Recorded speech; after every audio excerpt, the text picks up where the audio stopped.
Hello all, this is Dswank, and I am in Space Engineers taking a look at a series of mods created by Doncdxx. I will put it in the not comment box, but the description below. I'm not particularly good at pronouncing some of these names. I mean, it's kind of funny considering the name that I chose to go with, but yes.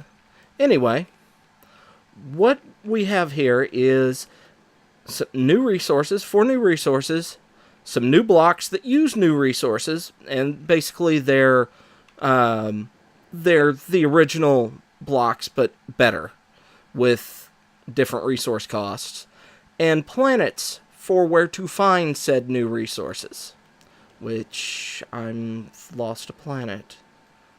There, okay.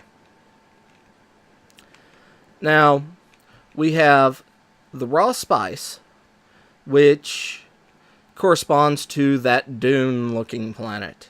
And obviously, Dune influenced this. And I'm charging these two up, so we'll get back to that. And so we can compare just how much better they are. Feridium goes to the gyros. Substance R delta. Well, actually, Feridium goes to the gyros and comes from that planet. Substance R delta comes from that planet, goes to the gravimetrics, and Stromalith from that planet goes to these. So let's take a look at these real quick. Output 1.41 liters per minute. This is the base oxygen farm. Over here we have the better oxygen farm. 35.22 liters a minute of oxygen.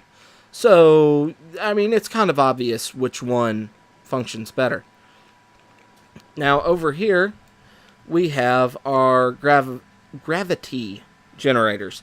Now, we can see how much electricity it costs, how big the field is, and this is the standard.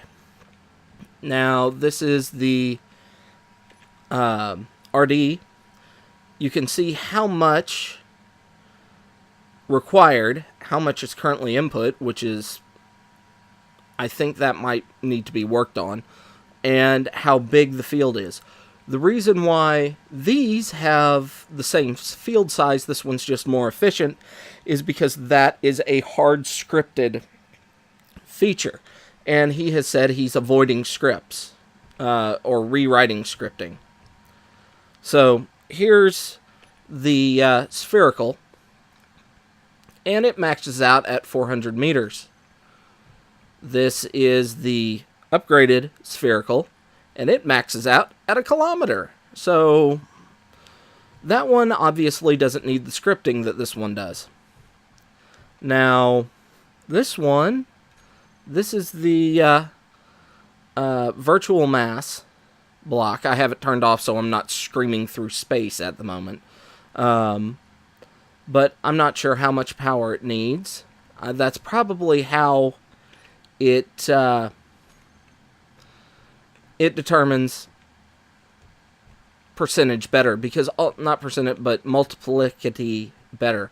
And then we have the gyros, which appear to use the same amount of power. It's probably just the Feridium gyro generates more torque.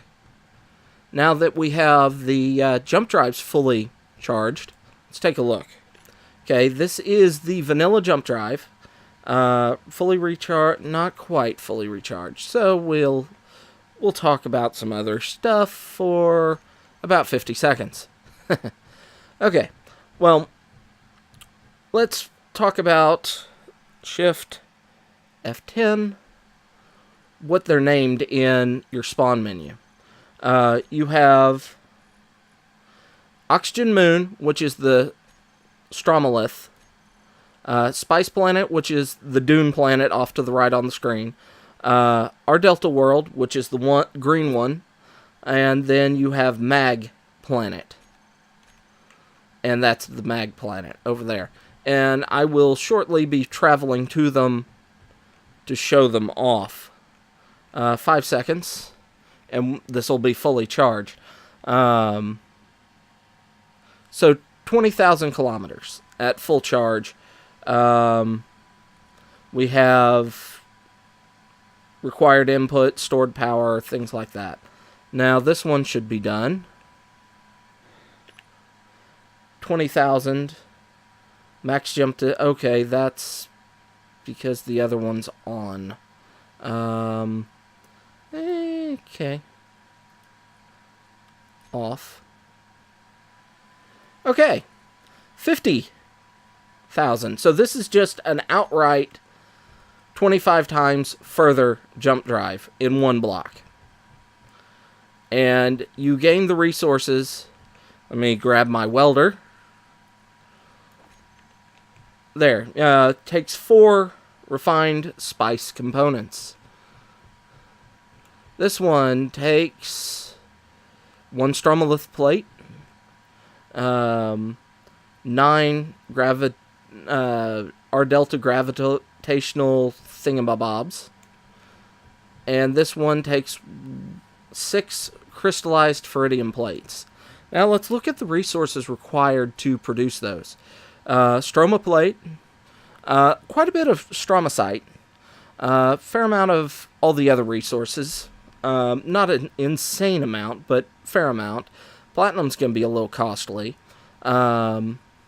We have the refined spice component. Needs a lot of spice and quite a bit of iron, and then some gold. Then we have the crystallized ferridium plate that uses not a huge amount of ferridium, but I don't know the conversion from raw to actual use. If it converts like uranium, that's a fair amount. And then we have one more hidden in here, which I am looking for. R delta gravitational manipulator, refined substance RD. That it doesn't have that much iron, but the refined substance RD may, if it's like uranium, be fairly expensive. Now, I'm going to fly over and take a look at all of the planets. And we're going to start with this one. Now, as you can see, I'm fairly far out, and gravity picks up early. And as you come in, there's a lot of gravity here. Control Shift Space. F6. No, F6, thank you. There's no oxygen. Strange, because there's plants. But, I can barely get off the planet with my jetpack. Ah! Okay, we got some speed. Can we keep it? Can we keep it?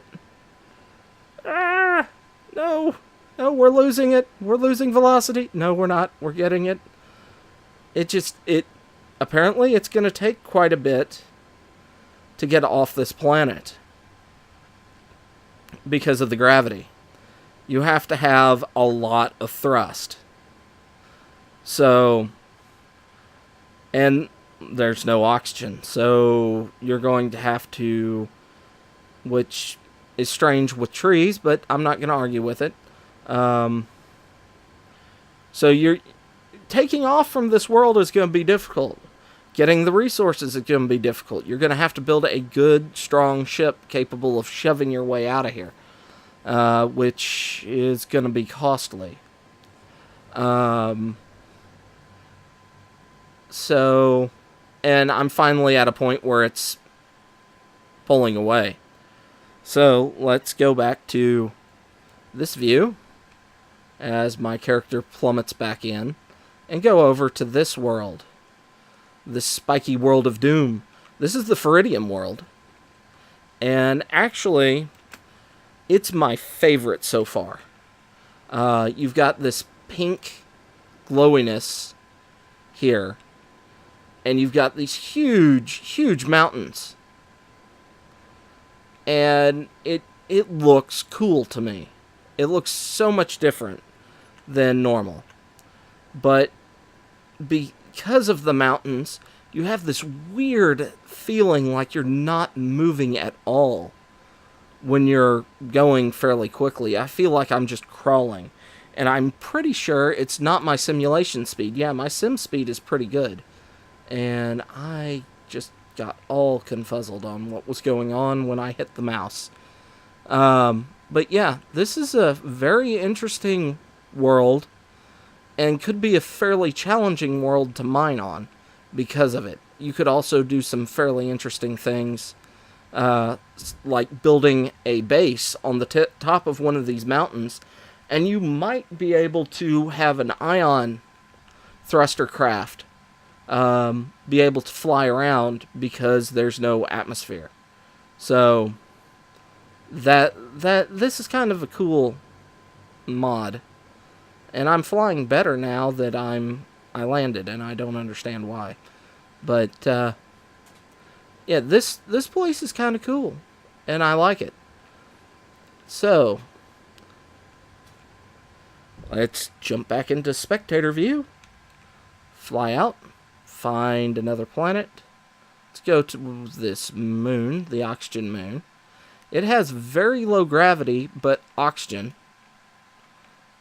It only 32 G, 0.32 G, I'm sorry. So it's actually fairly easy to move around on, and you could probably develop enough thrust to go outside of orbit with atmospheric thrusters. But there's a lot of ice, and there's stromalith on this. And I have that bug where you don't see resources. Okay, now I can see resources. But yeah, you've got nickel, you've got magnesium, you've got all sorts of other resources here. So there's that. And then finally, we have the spice, and that is cool looking. That is cool looking from here. But finally, you have the spice planet. Dune. Like planet. And come in. And it appears we have oxygen. It's a low oxygen planet. It has less than 1 G of gravity. But it's cool. It has an interesting terrain. Wheeled vehicles would probably work pretty well on here. And you've got resources that you can mine away and get stuff. And these other planets look really cool. They're obviously a lot closer than they probably would be if you had a system with this. So, but yeah, these are the mods. This is the first series that he has, the late game pack. Series 1. He has 2 other series of planet, block, and resource combinations. And I'll be covering them as for next week. And possibly over this weekend. But, yeah, I hope you enjoyed it. If you did, go ahead, hit like, subscribe. Let me know what you thought. And I will see you in the next video. Until then, bye-bye.